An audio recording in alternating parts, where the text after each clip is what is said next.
Your attention, please. Please do not smoke in the terminal building. Smoking is only permitted in the specified smoking area. Hey guys, welcome to another video with The Boring Traveler. This will be the second leg of my trip to Hanoi, Vietnam, where I'm heading to make suits for my wedding. Today, we'll be flying on the JAL Business Class or the JAL Sky Suite on the Boeing 787 from San Francisco to Narita Airport in Tokyo. So let's get right into it. As you just saw, I used the BAR train to get to the airport from Oakland, where I had stayed with a friend the night before during my layover. SFO Airport, like a few others I've seen, had an airport museum in the middle of the departure space. It had pretty cool replicas of planes from airplanes past. After a little searching, I found the JAL check-in line, which was pretty empty.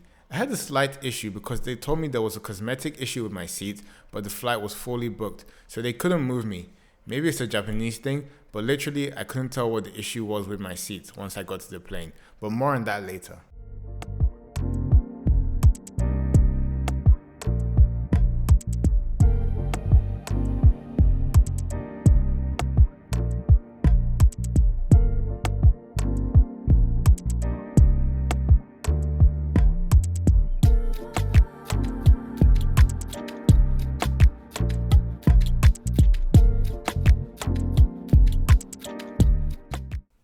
Welcome to the British Airways Club Lounge.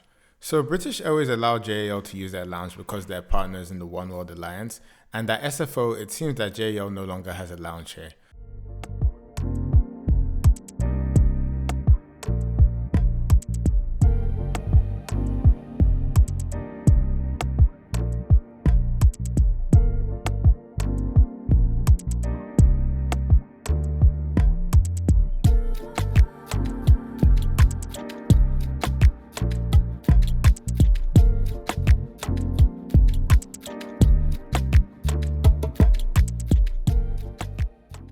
They have a bar table where you can get a gorgeous view of the planes as they go in and out, if you so desire. And as you can see here, we have a wild Eva Air in its natural habitat. For food options, it was pretty limited if I'm being honest. It was literally just chicken and vegetables. There's a business area where you can get some work done as well. Here's a self-service bar with a ton of drinks. I don't drink that much, so I can't really give many recommendations as to which drinks are the best, but if you do, your options are plentiful. There was a second food section with small bites, salad, fruits. To be honest, it was a pretty average lounge, but if you like to drink alcohol, it will be a nice one for you. For me, I love the views of the tarmac, and if I was to be back, that's what I would look forward to the most.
Let's go board our plane. This plane's business class is configured in a 2-2-2 formation.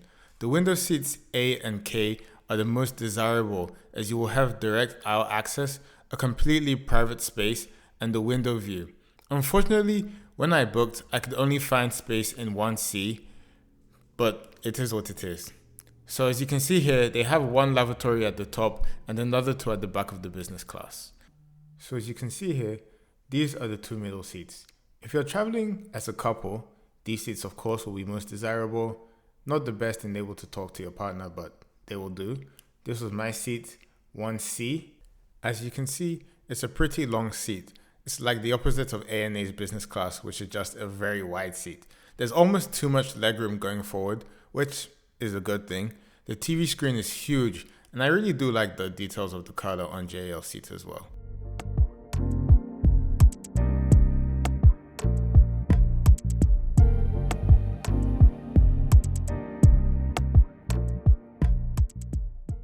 There's a reading light near the top, some storage space on the left, a universal charging port, a headphone jack, and another USB-A charger.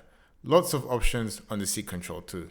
Unfortunately, JAL does not have individual air vents and the cabin runs hot, so bring light clothes or a portable fan if you're planning to fly JAL on this route or plane type.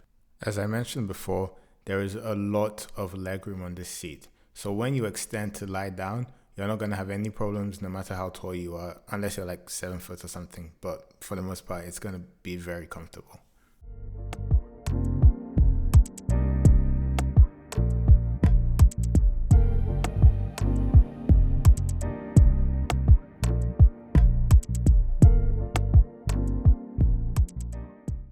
The bathroom was clean, fairly spacious, I would say just about a standard size.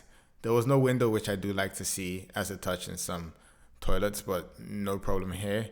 It did feature some cool blue mood lighting, which was pretty nice. And they had at least the very basic amenities, such as a toothbrush, toothpaste, mouthwash, and lotion. So that's actually more than you would get on some other airlines. All in all, pretty average, pretty standard.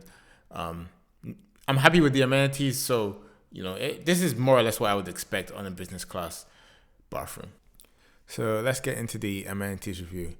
We got a bottle of water from Crystal Gessler, some tiny slippers that struggle to fit my feet, and I'm an 11.5 US for reference, some noise cancelling headphones from JAL.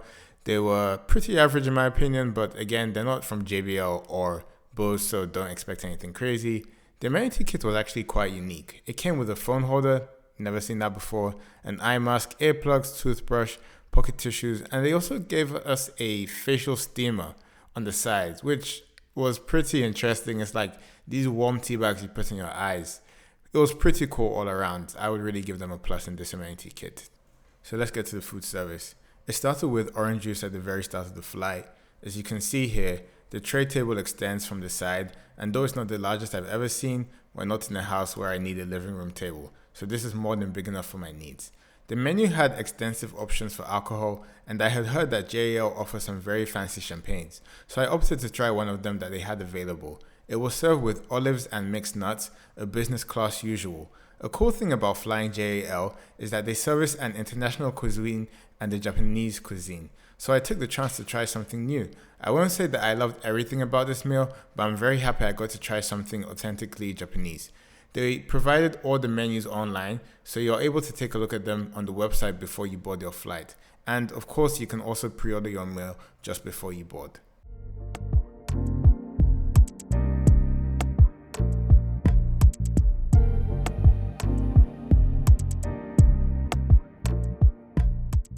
Another very cool thing about JAL business class's food service is that they have a la carte meals, which means you can basically order some more food anytime you want. My favorite was the steak sandwich, and it was definitely way too much to eat. They even had snack baskets at the back where they had these pound cake / Madeleine like pastries, which I was basically addicted to the entire flight.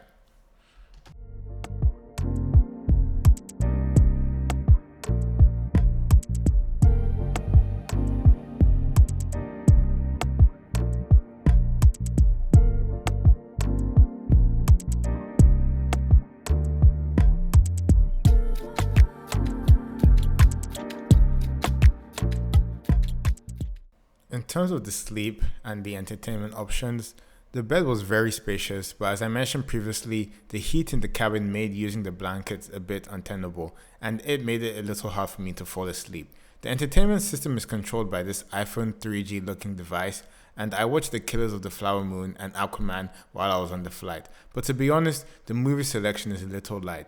So if you're used to American Airlines, don't be surprised when there's not as much as you would like to watch. But again, for me, not a problem, but worth noting.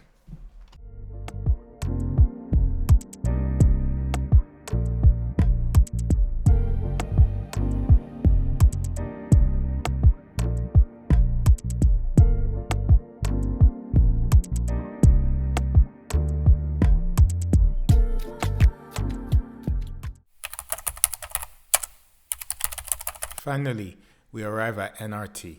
I have a short 3-hour layover, so I'm going to be chilling in the JAL Sakura Lounge and you guys should come with me to check it out.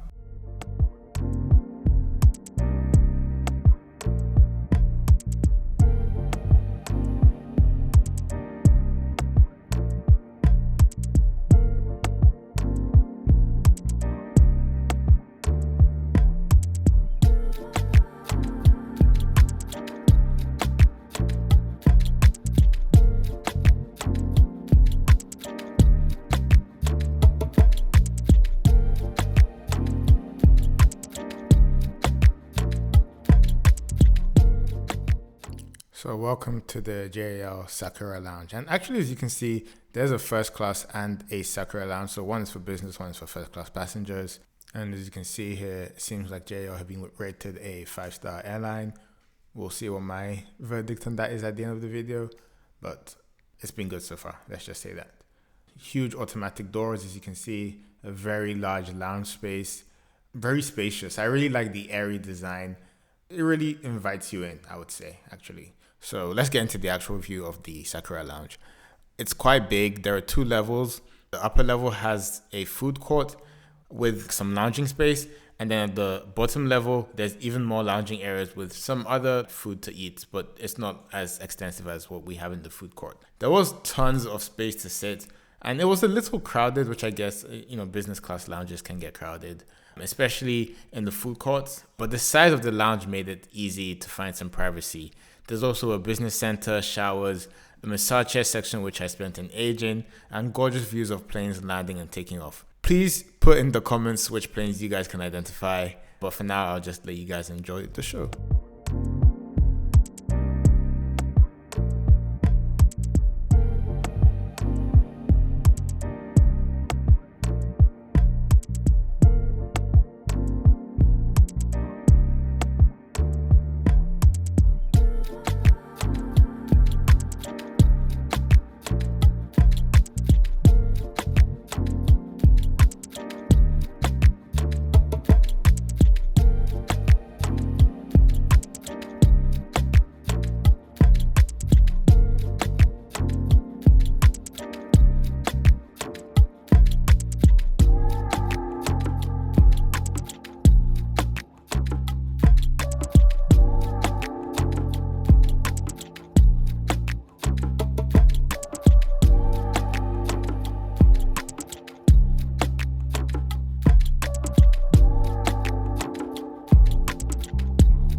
So let's get into the dining review at the Sakura Lounge. They had a bunch of options. It was cafeteria style, so you just line up and pick what you want.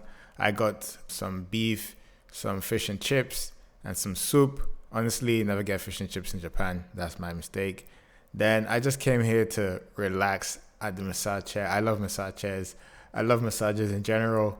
And this is where I kind of tapped out until it was time for my flight to take off.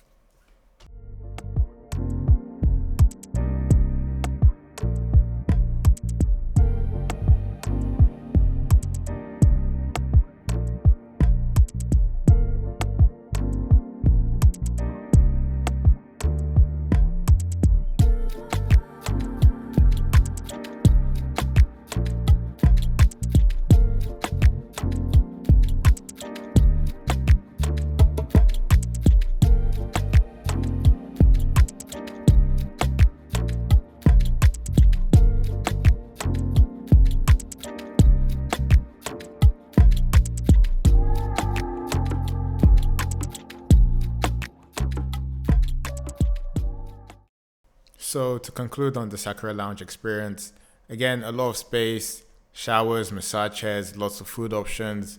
For me, the plane watching was the biggest thing I was really into when I was there. I took some pictures on my camera as well. I think all in all, I would say, yeah, it's a 5-star lounge. And if you're ever in Narita Airport and you have the opportunity to fly JAL, I would definitely say it's worth the trip to have a pit stop at the Sakura Lounge.